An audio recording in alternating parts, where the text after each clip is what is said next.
नमस्कार, मी पंजाब हवामान अभ्यासक, मुक्काम पोस्ट गुगळी, धामणगाव तालुका, शिरूर जिल्हा परभणी. आजपासून परत एक शेतकऱ्यासाठी अंदाज आहे. ते 8च्या दरम्यान अतिवृष्टी होणार आहे, मुसळधार पाऊस पडणार आहे, म्हणून मुंबईच्या सर्व जनतेने काळजी घेण्याचं हे करावं. त्याच्यानंतर सर्वांना शेतकऱ्याला सांगू इच्छितो, राज्यामध्ये 18 पर्यंत पूर्व विदर्भ, पश्चिम विदर्भ, दक्षिण महाराष्ट्र, उत्तर महाराष्ट्र, कोकणपट्टी, खानदेश, मराठवाडा सगळ्या भागामध्ये दररोज 2-2 दिवस मुक्काम घेत पाऊस पडणार आहे, म्हणून हा अंदाज लक्षात घ्यायचा.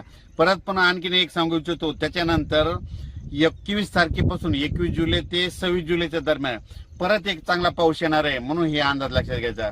मागच्या अंदाजामध्ये सांगितलं होतं की राज्यामध्ये एक 16 तारखेला एक कमी दाबाचा पट्टा तयार होणार आहे आणि त्याच्यानंतर 19 तारखेच्या नंतर एक होणार आहे, आणि हे 2 देखील कमी दाबाचे पट्टे झाल्याच्या नंतर ते महाराष्ट्रामधून जाणार आहे. आणि योगायोगाने तुम्हाला एक सांगतो, आता सध्या पंढरपूरची यात्रा आहे. हा पंढरपूरच्या यात्रेकडे म्हणजे आता 15, 16, 17चा पाऊस पंढरपूर, सातारा, सांगली, सोलापूर, कोल्हापूरमध्ये तिकडे देखील पडणार आहे. परभणी, नांदेड, बीड, जालना, संभाजीनगर, नगर जिल्ह्यात देखील चांगला खूप पडणार आहे. त्याच्यानंतर बीडमध्ये, लातूरमध्ये, तसेच सातारा, सांगली, सोलापूर सगळीकडे.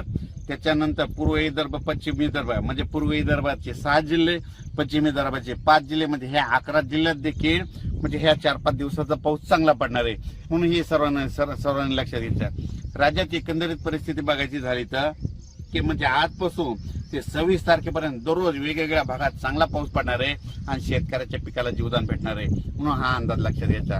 अचानक वातावरणात बदल झाला तर लगेच एक मेसेज दिला जाईल.